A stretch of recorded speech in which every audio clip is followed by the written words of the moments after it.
I know, I got it. You got it? What up, my people? This is your boy Leo. I'm here with Ray, and welcome to another episode of Roll Up and Wrestle. Don't forget, tonight at 8 p.m., we will be live talking about the legendary rivalry between Triple H and Mick Foley. But for now, enjoy the show. Woo! Welcome back. What a interesting show we had tonight. I thought it was bland. It was whatever. That's what I thought. It had its moments. It had its moments.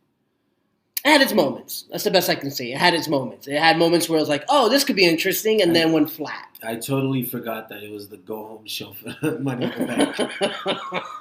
I thought it was a regular Raw. I really thought. Think about. Look at your notes. Tell me, is that like a? We're gonna get to it because that's what I'm saying. It was bland. It was bland for a go-home show. For a go-home show, it was bland. I mean, a little excitement would have not hurt no one. Well, we did get AJ, but before we get there, let's just roll it back a little bit, catch up on the news that we might have missed throughout the day. Leo Rush said he might not wrestle ever again. He has that rapping career or singing career. He does one of the two. It's a rapping thing he got going on. Singing, now. rap, something like that. I know he has that going on for him. So I checked out on his Twitter page, and he has his booking for music. It's one of those careers. I know that. So listen, I wish him all the best of luck. If he does return, I'm pretty sure he'll be a little rusty, but he's still got the skill set.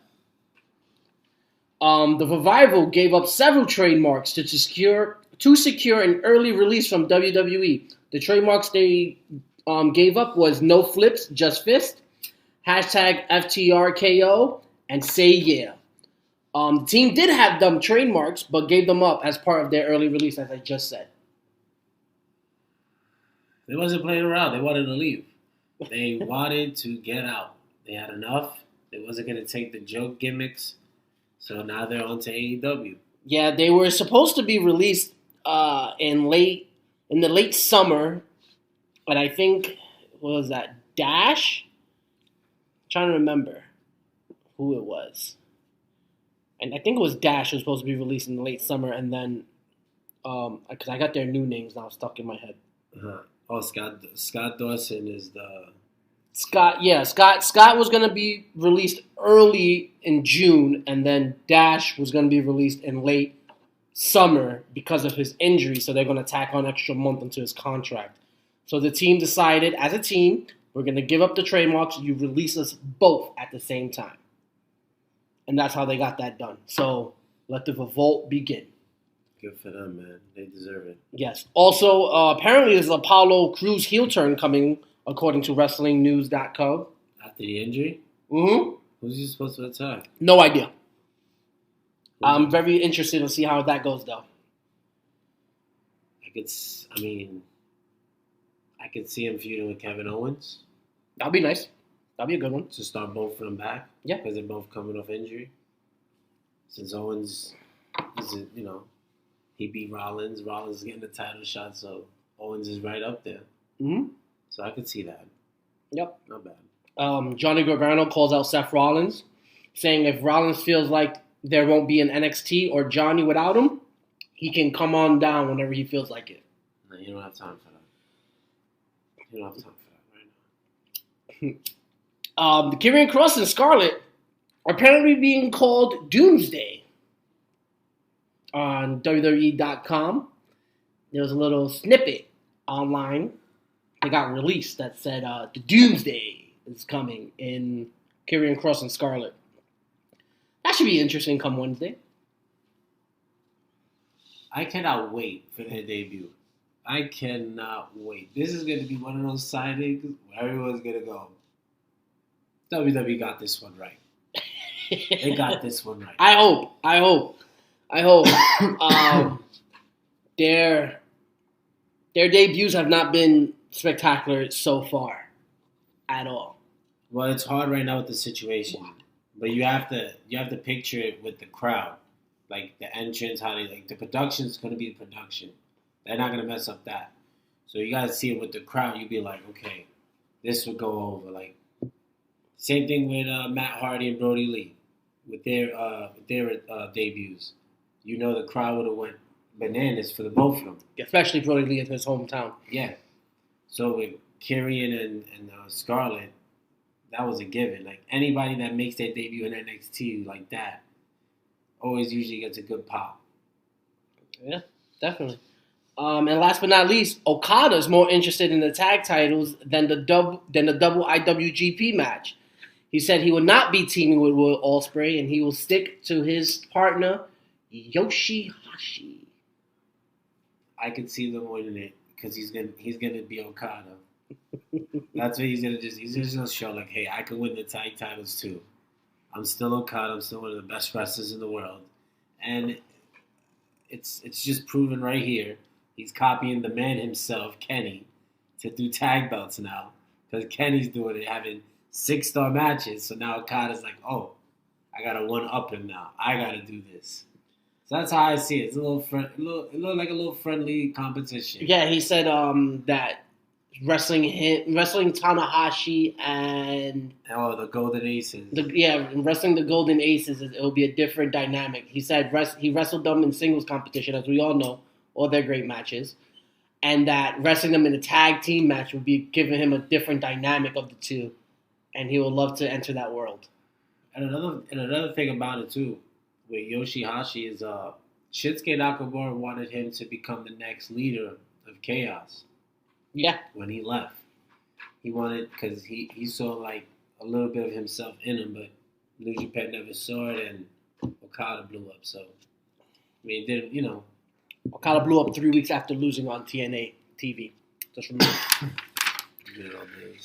All right, now let's get to the main event of the evening. Well, definitely wasn't this to start. WWE Monday Night Raw. We start off the show with a recap from last week. I kind of like it.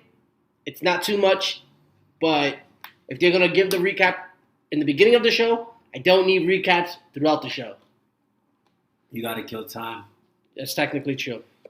Anyway, we start off with MVP Lounge with Asuka, Shayna, and Nia Jax. All three of them sit far apart from each other. Nia Jax sitting in the middle on the table. That was a great example of social distancing by the three women. Yes.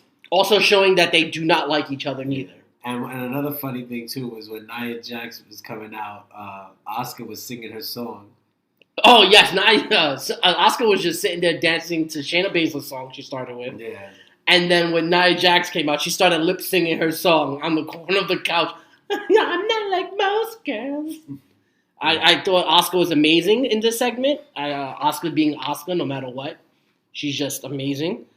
Shayna mimics Asuka at one point, and they both stand up. They both look at Nia, and they both take out Nia. MVP gets in the middle and breaks the two up and says, "We gotta wait till Money in the Bank." It was okay segment. I was entertained by Asuka for the most part. Yeah. I believe Shayna is gonna win Money in the Bank. That's the pick I believe in. But other than that, MVP and his MVP Lounge, I don't. So I guess they just use it to basically do after club fights. Yeah, basically, that's how you can look at it. Next up, we have the Gauntlet match. This was all types of confusing in many different ways. Oh man! Bobby Lashley versus Titus O'Neil. Before we get to this nonsense, okay. Did you rate every match, or did you rate it in total? I rated every match, and then I rated it in total. I just added it all. Whatever it got, that's what it got.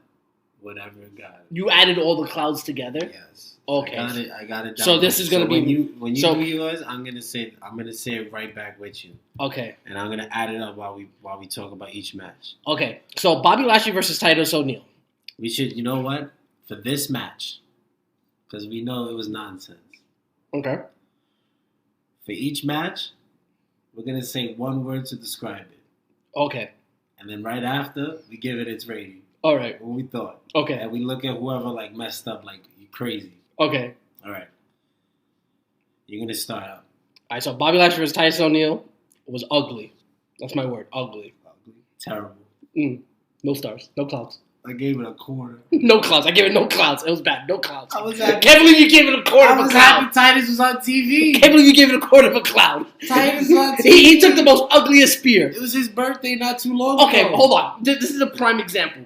He took one of the most ugliest spears, right? And then next we have Tozawa versus Lashley, which was prettier. That's my word I'm going with. No. Prettier than the next one. That was just brutal. And Tozawa sold the spear more better than Titus O'Neil. I didn't even give it a cloud. I gave it a quarter of a cloud. Because Tozawa sold. You're crazy. Tozawa sold better. That was nothing. All right. Was terrible. We had Shelton Benjamin versus Lashley. Okay. You gave it okay. Quarter cloud. Grandpa's. I gave it no clouds. No clouds. God, this match was so terrible. This match was horrible. It looked like two old men wrestling. I got the next one. Okay. On my notepad, I have Carrillo versus Lashley. I don't even have a cloud near it. Nothing. I have no clouds because Lashley DQ'd himself like a moron. And then he destroys Humberto for it. Like Humberto had something to do with it. Angel Garza at least helped the match out. Oh, yes. This is when the match started to get a little like a little better. Yes, but also in the middle of this match, there was a backstage segment. So apparently the backstage segment with Bobby Lashley and Lana is more important than the match itself. So that hurt the match in my eyes. I will say unimportant. Nah, you have to have the scandal. You got to keep it going, you know? You got to finally let it out that Lashley doesn't want to be with her no more. But what's your one word for the match? Vince thinks there's going to be a crowd reaction when Lashley tells Lana that I don't want to be with you no more. He hears it like, yes. What, for Garza and Carrillo? Yeah. Decent. I give it half a cloud. 3/4. They did some okay spots for the time they had. Okay. By the way, Humberto won with a roll-up. Yes, he did. Roll up out of nowhere, baby. That's why I got a half cloud from me. Then Austin Theory came out. He had his little match. I gave this... What's your word first? I gave this one an okay as well. Half a cloud. I will say improvement. For both of them? Improvement, yeah. Okay. They definitely look like they've improved over the last couple months. I gave a quarter of a cloud. Okay. And now, the match saver. Back from the dead, 6 feet deep, AJ Styles returns to save the match and to give the Money in the Bank a little more ump to it. Obviously, he wins the match. I gave it a cloud and a quarter. What did you have? You give it a cloud and a quarter? Yes, because it's AJ Styles. I gave it 2 clouds. I gave the match. The match was phenomenal. That's my one word. Phenomenal. Yeah, I would say I will definitely agree with the word. Phenomenal is definitely the word I would go with. I love that AJ wore the OC shirt. Mm-hmm. Represent. And I like the little attitude he has now. He didn't just wear like just the OC shirt. He wore like it was like a beat up. Like he just came back from being buried. Yeah. That's how the shirt looked like. So it was a great image. I did give it 2 clouds though. It was good to see. So altogether, what did you give the gauntlet match? All right, let's see. We got 1. We got a half. This got 2 1/4. Whoa. Ha! Whoa. For this whole gauntlet match, you gave it 2 1/4? If I add it up, yeah. We're not adding up. You got to do the average. Overall? It's an average. Overall? It's the average. Overall, one cloud. Well, that's exactly what I have. Overall, give it 1 cloud. I had to add, no. No, you ain't adding them up. 1 cloud. No, it's 1 cloud. The whole thing, okay. 1 cloud. Okay, now we're talking. 1 cloud. It was nonsense. That was great. I guess this is a thing now. So now we got this figured out. Even AJ Styles said he will throw someone off the roof. So it looks like we will have. What did I say? I said that weeks ago. The moment they started bringing it up on SmackDown, I was like, someone's going off. Vince wants someone to go off the roof. Vince is going to get it done. We don't know who, but somebody will go off the roof. AJ promo after the gauntlet match, he says he's not a ghost, not a zombie. He talks the Money in the Bank match and also throwing someone off, like we just said. And now he's going to win the match.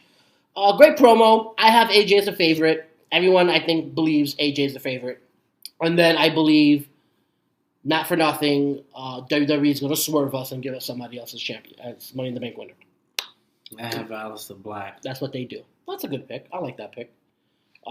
We have Jinder as the dark horse. As a whole, we have Jinder as a dark horse. Who? Jinder. Jinder's not in the Money. Jinder. Oh no, he's not. What am I talking about? My bad. I thought he was going to be in the. Yes, that's why. That's why I thought Jinder. My fault. My apologies about that. We have the top 10 Money in the Bank moments. Yeah, I was noticing it. Yeah, I knew they weren't going to do good with it, so I was like, eh. At number 9, we had the AJ Styles and Kevin Owens 2017 backdrop on the ladder. We had the Ember Moon and Sasha crossbody on the ladder in 2018, coming in at 9. And then Randy Orton cashes in 2013 at number 8. Yep. Those are not bad. Yep. Seth Rollins did his little. He blessed us with his presence. Yes, he did. Exactly what I wrote too. I wrote the exact same thing. Blessed us with his presence. He talked about how he needs the title and that,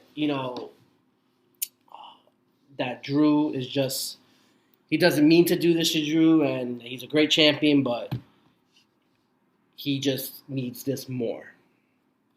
I've noticed that the promos are getting better by the wrestlers. Promos are definitely getting better. I do believe Heyman's having something to do with it. I do believe Heyman is just, he's okaying the scripts for the wrestlers. Well, you know what it is? He knows there's no crowd reaction, so you gotta go more. More into these. Mm-hmm. Then MVP came back onto our television sets, and he's coaching up Shane Thorne and Brendan Vink. I can't wait to get to that one. Oh, neither can I. Neither can I. Buddy Murphy promo right after that says he's talking about why he's loyal to Seth. He says that he knows one day he may pass Seth. That him and Seth needed each other. He was in a dark place, in a very low place, and they helped each other out. This is probably his best promo. This is definitely one of his best promos, and he does believe that Seth can beat Drew, but he knows he can beat Drew. So that was kind of interesting there. Oh, yeah, he put little shots out there that it's gonna happen. Him versus Rollins. But in the promo he also said that him and Rollins had the conversation and that they're okay with it. So it's gonna be interesting to see how their dynamic breaks apart. And then here we are, the real main event of the evening. No, this was the. Oh no, this was the real main event. This was just a burial. So we have Cedric Alexander and Ricochet, the Two Fly Crew, versus Vic and Shane Thorne. Remind you, Shane just got pinned last week on Wednesday in a squash match. To Dexter Lumis. Okay? Dexter Lumis pinned Shane Thorne in a squash match. Now, I remind you, I definitely did tell you weeks ago, Arn Anderson said there's never been a tag team to win 3 straight weeks in a row since 2015. 5 years. And we're going to continue that tradition today. Cedric and Ricochet have a lot of cool tag team moves. I like the swinging neck breaker over the bent knee. Yeah. I thought that was interesting. Vic and Shane Thorne, they looked okay. Looked a little nervous in the ring. Vink has a potential as a solo act. Well, Vink is also 6'5", 2-something. So yeah, you're the Vince guy. So you see what Vince sees, and I can see that. I see potential. Damn it! God, Jesus, this is gonna be fun. So this match was horrible. Vink ends the match with a big boot for the win. Okay, so Vink pins. Well, you got this match. I gave it a quarter of a cloud. I gave it a cloud. You gave it one whole cloud? Yeah. Oh my God! You just said this match was horrible. You gave it a whole cloud? Spots by Ricochet. A fourth of a cloud. A fourth of a cloud. They did not give me 4 good spots to give me a whole cloud. I liked what Brandon Vink was doing in the ring. Oh my god. Oh my god. Shane Thorne had that one little spot. Oh, the cannonball. The cannonball was nice. He did it right out of nowhere. Yeah, I like that. That's part of the fourth. Brandon Vink did his thing. Yeah, a quarter of a cloud. That's what they get. Quarter of a cloud for me. I gave it a cloud, man. It was decent. All right. They built up the match. So Cedric and Ricochet beat them. Shane Thorne gets squashed.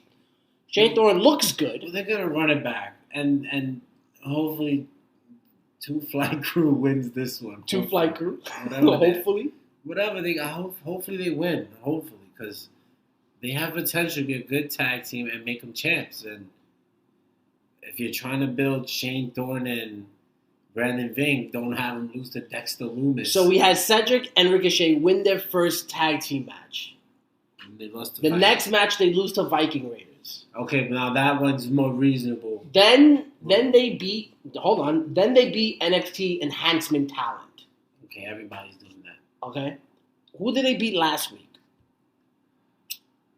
Who did they face last week? Did they face more NXT Enhancement Talent, or did they face an actual tag team? They faced Everrise. Yes, Everrise. More NXT Enhancement Talent. But that's everyone. 2 straight weeks they faced NXT Enhancement Talent.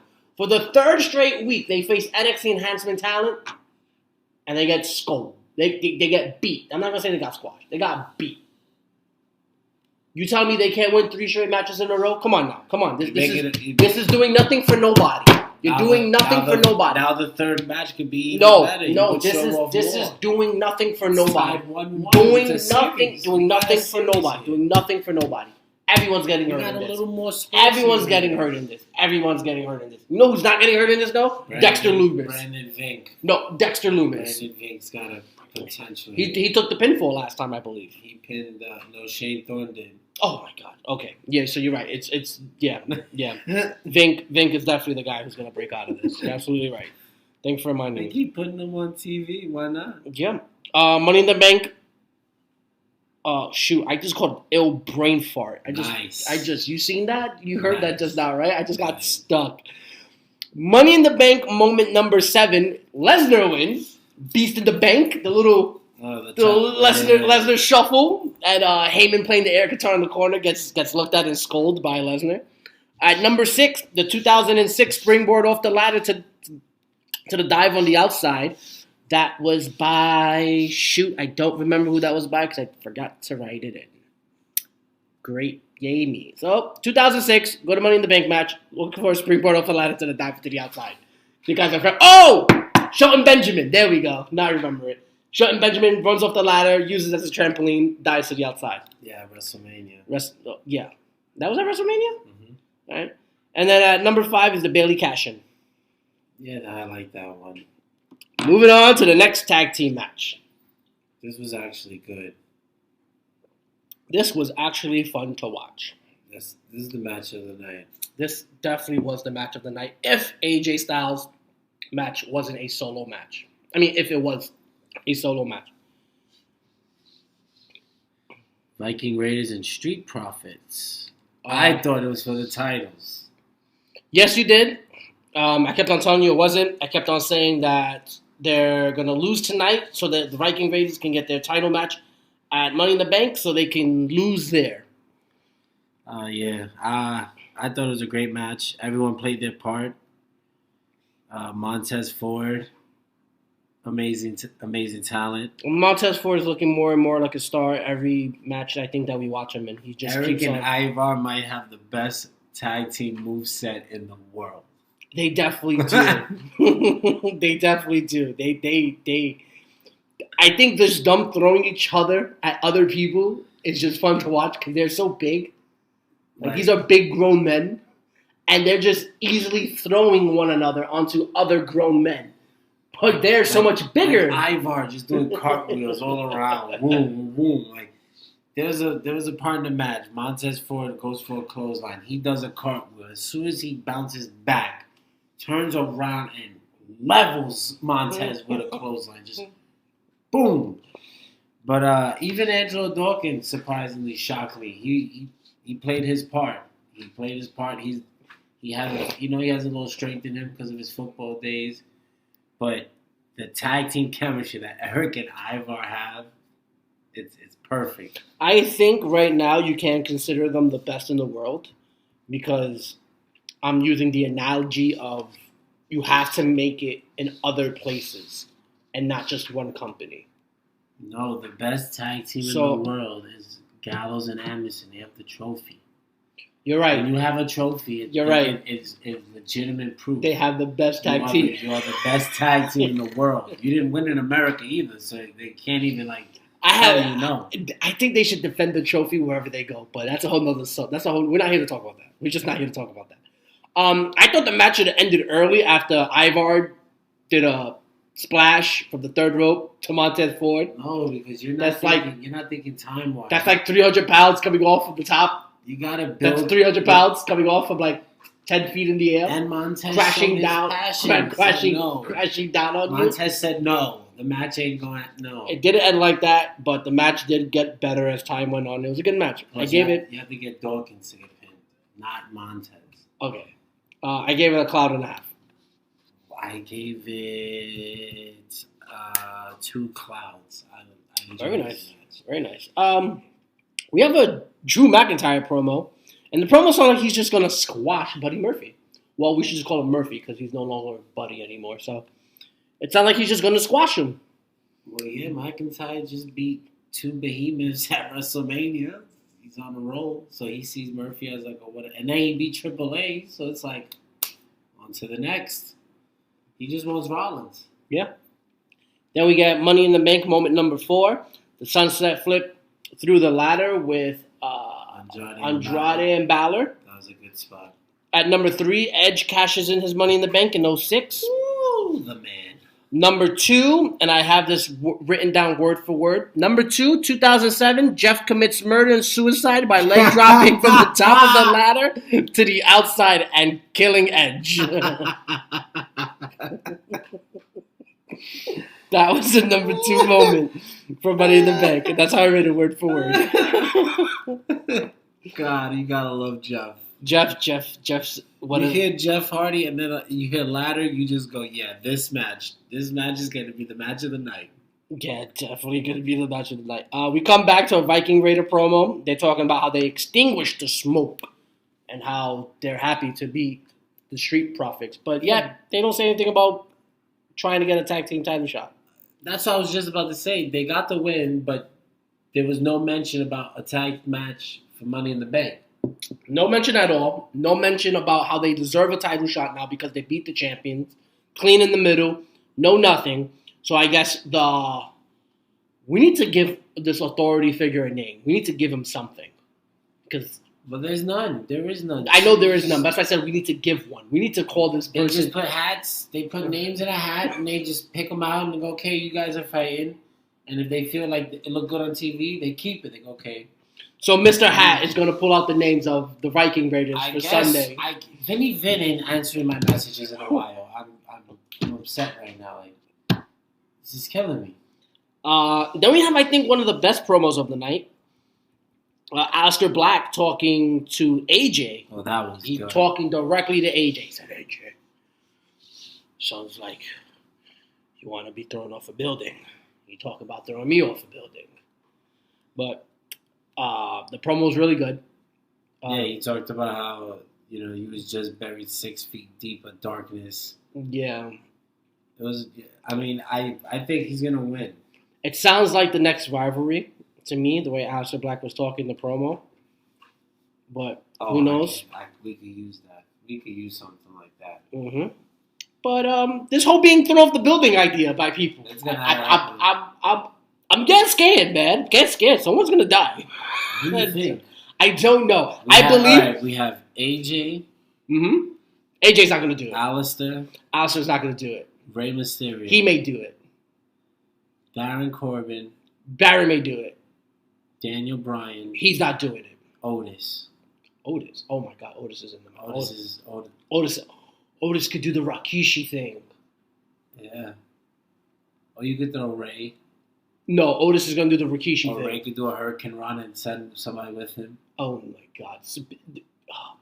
This is going to be bad. Remember, it's going to be This is going to be bad. It's going to be bad. When I told you while we were watching Raw, I told you. we found out that the two Money in the Bank matches are happening together. Yes. I'm predicting right now. Now I'm gonna say it on the episode. I'm predicting the WWE is gonna do exactly how Game of Thrones did the war between the Nightwalkers and Jon Snow. When Jon Snow finally met up with the Night King, that war. It's gonna be just like that. Straight. Just a little comedy. A little more comedy into this one. Hopefully, like we said, R-Truth makes a little cameo.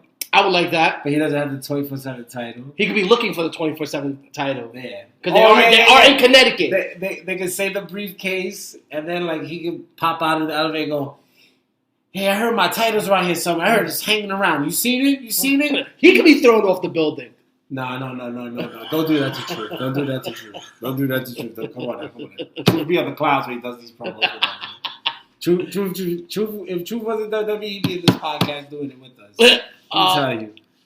We had the Rey Mysterio promo talking about Money in the Bank right after Aleister Black just talked about Money in the Bank. Oh, so it seems like this whole show was just... Oh, no. Rey Mysterio's was perfect. Rey Mysterio's was the ad. He was like a campaign ad. He read exactly what the commercial's been showing us the whole time. The risk is worth the reward.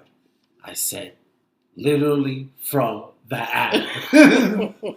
All he did was just bring back the same thing we just saw visually about 10 seconds before he came out to say, oh, this is the most unique. Oh, that's another thing. If we would have done a little game of take a shot every time they say unique match of all time. I would be so drunk. Yeah, we would. I would be wasted. I would not be able to do this show right now. I would be wasted. By 9:45, we'd be done. Michael Cole alone would have gotten his last call at 10. Last call.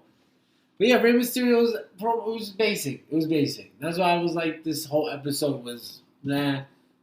I didn't feel it was a go-home show. I just was okay. And then the next time it got me really excited with Charlotte and Liv Morgan to set up their match. That was unexpected. So I got really excited at that. That's what I'm saying. This night was just it's emotional, man. They give you stuff. You had hope in this match? What? You had hope in this? Yeah, I had a little bit of hope in this match. I thought it'd be entertaining. I thought it'd be a little bit of Liv showing what she got. I felt they got it right. They did exactly. I'm not saying that they got what happened in the match wrong. We'll get there. Because after the promo, we had the gender video package. Yes. The former WWE champion. The modern day Maharaja. So it looks like we're getting heel Jinder back. I told you earlier. I told you while we watched. I said there's nothing wrong with building him up as a heel. No, because he's the foreign heel that we need. He's perfect. He's perfect right now for them. All right, now let's get to the Charlotte and Liv match. Okay, nothing's wrong with the match. I just thought it would be better than what I saw. The outcome of the match, it does not bother me.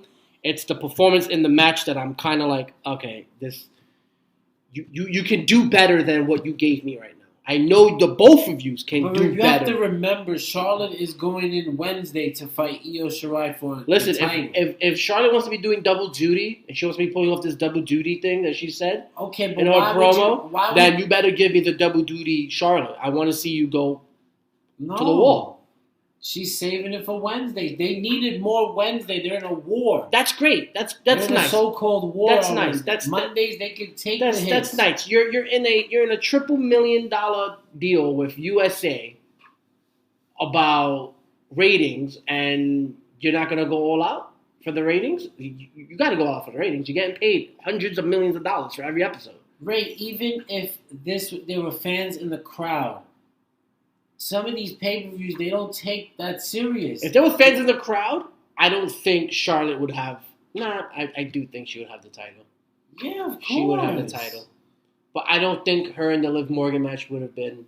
It would have happened. It would have happened, but I don't think it would have just been as bad. No, I think thought the matches was exactly... I don't know. Exactly. I just feel like they could have done better. They gave Charlotte a nice match. Liv Morgan is on a nice little streak. She defeated Ruby Wyatt twice. So it was a nice little warm up for Io. She's gonna. I bet you Wednesday she goes all out. I'm fine with that, but she took a bad head scissors. She was stomping a mud hole on Liv, and Liv sold it All right, but Liv is nervous. I get She's it. fighting Charlotte. Yeah. She did have a nice little comeback, though. I will admit that. And then Charlotte puts on the figure eight to end the match. I gave it a cloud. I gave it 3/4 of a cloud. All right, around there. Fair enough. I thought it was good. I expected all that because I knew Charlotte was going to save it for Wednesday because EO is going to bring it to her with all that high-flying stuff. So Charlotte's going to match it with the moonsaults and stuff. Money in the Bank, number one moment. Do I have to say what it is? The Messiah. The Heist. That's what I think it's going to be called from now on. It's just called The Heist. Oh, yeah. I think that's the name of the moment. Heist of the century. That's how JBL was screaming. The Heist of the century. Then we get to the main event of the night. Murphy versus Drew. Rollins was out there. I like that. Yeah. Supporting it. Even though it was really sacrificial. Drew, yeah, it really was. Drew McIntyre kicked out at one on every attempt. This was a bully beatdown. It was secretly a bully beatdown without being a bully beatdown. At least Murphy got to pin Drew a few times, but he still kicked out at one. Like there was no close call. There was a 1 count, and Drew kicked out. It was an okay match. What made the match a little exciting was the ending. When Blake was getting ready, he starts mimicking the Claymore. Oh, yeah. So, yeah, he does the countdown, and he goes 3, 2, 1, and he runs at Drew, and then Drew just runs at him and just gives him the good old Claymore, and we called it a day. Because they put the camera on Blake, on Murphy when he's doing it, and then all of a sudden, boom, he's doing a whole 360 Yeah, he's doing a whole 360 spin, and he sold that so well. Sold it so good. After the match, Drew tells Rollins, "Come in. I'm getting impatient." No, that was great. I'm getting impatient. Let's do this now. That was great work by McIntyre. That was great. Yes, and then Rollins walks away. Drew turns his back on him. Rollins comes flying into the ring, attacks him, starts talking to him. Then for some reason gets distracted by the belt. Picks up the belt like it's the Holy Grail, like it's the only thing in the world that matters to him at the moment. And he took a kiss to the head. Real nice, lovely Glassmore kiss. And he took a shot there. Like, it sounded like a shot, but my God, it looked like a shot. He has that Triple H mode in him. And Triple H was like, the only thing I care for is the title. Oh, I'll die if I don't get the title. Yes. So Rollins is on that, which is good. We need that right now. It's a good way to make a heel. Like the heel will literally go above and beyond his limits as long as he's the champion. Yep, it's perfect. Drew. Yeah, Drew went to go give him a Claymore. Told him, "Look at me in my face. I want you to look at me in my face when I do this." And he couldn't hit it. So it makes me believe that in Money in the Bank, he's going to be able to hit it. He's going to win the match. But do you have high expectations for this match? I'm iffy on this match. I really am. I'm very confused on this match. I don't know who's going to win. Oh, Drew's going to win. I don't know who's going to win. Drew should win. Drew, you know what it is? It's my own mind. I'm thinking of it in my own way. That's my problem when it comes to thinking about who should win matches in WWE. I think about how I would book it. And that's my problem. I'm not thinking like Vince, how would... I see what Vince sees, but I don't book as Vince would book. So that's why I'm kind of confused on the match. Because it all depends on who wins Money in the Bank. Yeah, it should be good. I mean, you won't know until the ending. That's what I'm saying. That's what makes it good. So whoever wins... But I believe Drew... I think Drew will prevail. So do I. I think Drew's going to prevail.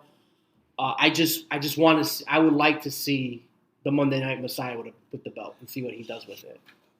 There's a lot of time for that. Yeah, there's a lot of time for that. A whole lot of time. That was Monday. Not bad. That was Monday Night Raw. You said it was planned. You said it was planned, and I told you it was a confusing show. It was. It's a confusing show. They definitely didn't have that go home feel. No, that they definitely didn't have. All right. Well, guys, thank you for tuning in. Thank you for listening. If you like what you heard and you want to hear more, just give us a thumbs up, click that subscribe button, and turn on your notification bell. If you guys have any comments or you guys want to make fun of us about what we said, just leave it down below in the comment section. We're human. We mess up. It happens. Thank Thank you guys, and we'll see you again in the wild. And always remember, there's nothing wrong with a roll-up in wrestling, as Humberto proved it tonight. Thank you.